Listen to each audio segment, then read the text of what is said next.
আপনি কি জানেন এমন একজন নবী ছিলেন যার শরীর পুচে গিয়েছিল, সবাই তাকে ছেড়ে চলে গিয়েছিল, তবুও তিনি একবারও আল্লাহর কাছে অভিযোগ করেননি। তিনি হলেন হজরত আইয়ুব আলাইসালাম।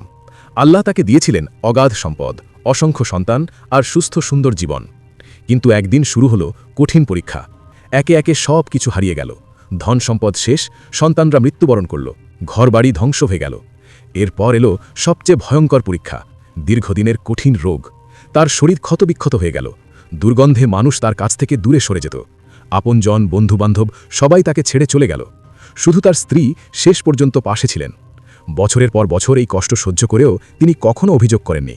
বরং তিনি বলতেন, হে আমার রব, তুমি আমাকে কষ্ট দিয়েছ, আর তুমিই সবচেয়ে দয়ালু।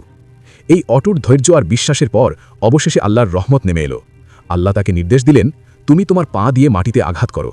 তখন সেখান থেকে ঝর্ণার মতো পানি বের হলো। সেই পানি দিয়ে গোসল করতেই তিনি সম্পূর্ণ সুস্থ হয়ে গেলেন। শুধু তাই নয়, আল্লাহ তাকে আগের চেয়েও বেশি সম্পদ, সন্তান এবং সুখ শান্তি দান করলেন। এই ঘটনাই আমাদের শেখায়, ধৈর্য কখনো বৃথা যায় না।